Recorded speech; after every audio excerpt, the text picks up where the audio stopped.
High everyone, welcome back to my channel. বন্ধুরা, তোমাদের কি নাকে প্রচণ্ড পরিমাণে blackheads and whiteheads জমেছে? কোনো কিছুভাবেই তুলতে পারছো না? এবং তাহলে বলবো আজকে আমার দেখানো উপায়টা একবার তোমরা ইউজ করো, তাহলে কিন্তু তোমাদের এই সমস্যা একদমই উঠে যাবে। তার জন্য সবার প্রথমে তোমাদের নাকটাকে খুব ভালোভাবে স্টিম করে নিতে হবে। আমি এখানে একটা মেশিন দেখালাম, এই মেশিনটা তোমাদের যদি থেকে থাকে তাহলে তোমরা এই মেশিনের সাহায্যে নাকটাকে খুব ভালোভাবে যে ভাপটা বেরোবে গরম জলের, ওটা দিয়ে ভালোভাবে স্টিম করে নেবে। তো আমি এখানে দুটো পদ্ধতি দেখিয়ে দিচ্ছি, আর তোমাদের যাদের এই মেশিনটা নেই তারা কিভাবে করবে, জাস্ট একটা বোলের মধ্যে একটু ভালোভাবে একটা গরম জল নিয়ে নেবে, নিয়ে একটা রুমাল দিয়ে নরম রুমালটা ভিজিয়ে নেবে, দিয়ে তার থেকে জলটা বের করে নিয়ে রুমালটা যে গরম ভাপটা থাকবে সেটা তোমরা নাকের মধ্যে খুব ভালোভাবে দেবে। এটা 2 থেকে 3 বার ভালোভাবে দেওয়ার পর দেখবে নাকটা ভীষণই লাল হয়ে যাবে আর নাকটা খুবই সফট নরম হয়ে উঠবে। তখনই তোমরা এইরকম একটা ব্ল্যাক হেডস তোলার বা হোয়াইট হেডস তোলার পিন রয়েছে, এটা তোমরা মার্কেটে গিয়ে বললেই তোমাদেরকে পেয়ে যাবে। তো এটা দিয়ে খুব ভালোভাবে নাক থেকে যে ব্ল্যাক হেডস হোয়াইট হেডসগুলো রয়েছে ওটা খুব ভালোভাবে ফার্স্টে রিমুভ করে নিতে হবে। তোমাদেরকে একটু হাত দিয়ে জেঁকে দিলেই খুব ভালোভাবে এটা দেখবে প্রচুর পরিমাণে যদি থাকে তোমাদের নাকে তাহলে সেটা খুব ভালোভাবে বেরিয়ে আসবে। আর যদি যাদের অল্প রয়েছে তারা হালকা করে প্রেস করবে, দেখবে খুব ভালোভাবে এটা কিন্তু উঠে যায় নাক থেকে। তো এরপর এটা তো দুটো স্টেপ তোমাদেরকে একদম ফলো করে নিতে হবে।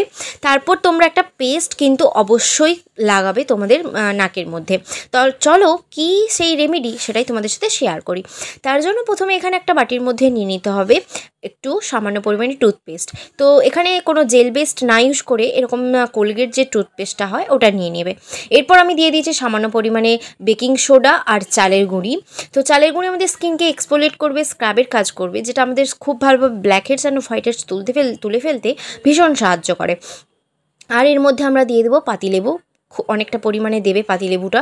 তো পাতিলেবুর রসটা দিয়ে এখানে কিন্তু এই পেস্টটা রেডি করা হবে।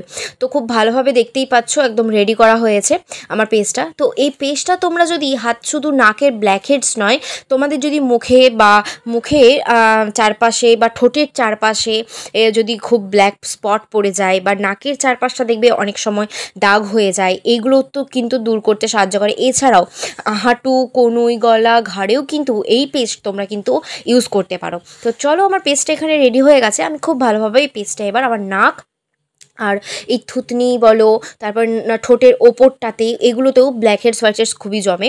তো এইগুলোও তোমরা ওই পিনের সাহায্যে একটু ভাপিয়ে নিয়ে বের করে নেবে। তারপর এই পেস্টটা খুব ভালোভাবে ওই দুটো জায়গাতেই ভালোভাবে লাগিয়ে নেবে। তো দেখতে পাচ্ছ যাদের যেখানে যেখানে একটু ব্ল্যাক হেডস হয়ে গেছে সেখানে সেখানে খুব ভালোভাবে লাগিয়ে নেবে। তো দেখতেই পাচ্ছ আমি এখানে লাগিয়ে নিচ্ছি। এই ব্ল্যাক হেডস অ্যান্ড হোয়াইট হেডসের সমস্যা কিন্তু আমাদের ছেলে মেয়ে উভয়েরই থাকে। এই ঠিকঠাক স্কিন কেয়ার না করলে বা অয়েলি স্কিনে কিন্তু এই ব্ল্যাক হেডস প্রচণ্ড জমে বন্ধুরা। তাই জন্য ভালোভাবে একদম ঠিকঠাক প্রপারলি তোমরা যদি স্কিন কেয়ার করো তাহলে কিন্তু এই সমস্যা একদমই কিন্তু দূর হয়ে যাবে। চলো এটা কিন্তু আমি এবার 2 মিনিটসের মতন রেখে দিচ্ছি, একটু ড্রাই হতে দেব। তারপর একটু হালকা হাতে যখন দেখবে একটু নরম থাকবে, হালকা হাতে জাস্ট রাব করবে, কারণ এতে রয়েছে চালের গুঁড়ো, যেটা আমাদের খুব ভালোভাবে স্কিনকে এক্সফোলিয়েট করবে এবং স্ক্রাবের কাজ করবে। তার ফলে কী হবে, আমাদের যে নাকের যে বা থুতনিতে যে আমাদের ব্ল্যাক হেডস হোয়াইট হেডসগুলো জমে রয়েছে ওগুলো খুব ভালোভাবে রিমুভ হবে। তো দেখতেই পাচ্ছ আমি খুব ভালোভাবে একটু প্রেস করে একটু তোমরা এগুলোকে একটু জাস্ট রাব করে নেবে। তো বন্ধুরা এইটা তোমরা সপ্তাহে 1 দিন করে করবে, তাহলে দেখবে তোমাদের অনেকটা ব্ল্যাক হেডস রিমুভ হয়ে যাবে। তবে বেশি দিন ছাড়া করলে প্রচণ্ড পরিমাণে বেশি জমে যায়, তখন কিন্তু একটু তুলতে সমস্যা হবে। কিন্তু তোমরা যদি সপ্তাহে 1 বার করে করো তাহলে কিন্তু একদম খুব তাড়াতাড়ি তোমাদের নাক বলো, থুতনি, এগুলো কিন্তু খুব ভালোভাবে রিমুভ হয়ে যাবে এবং চকচক করবে। দেখবে অনেক সময় মেকআপ করলে বা সেই জিনিসগুলো বসে না, খুব ফুটে ওঠে, এগুলো কিন্তু অনেকটা হবে না। তো দেখতেই পাচ্ছ ঘষার পর আমি খুব ভালোভাবে এটা আমি মুছে নিচ্ছি। তো এরপর আমার নাকটা দেখতেই পাচ্ছ কত সুন্দর চকচক করছে এবং থুতনিটাতেও অনেকটা কিন্তু ব্ল্যাক হেডস উঠে গেছে। তোমাদেরও যদি এরকম ব্ল্যাক হেডস অ্যান্ড হোয়াইট হেডসের খুব সমস্যা থাকে তাহলে বলবো আমার দেখানো আজকের উপায়টা পুরো ফলো করো, তাহলে তোমাদেরও কিন্তু এই সমস্যা একদম চলে যাবে। চলো আজকের মতো টাটা।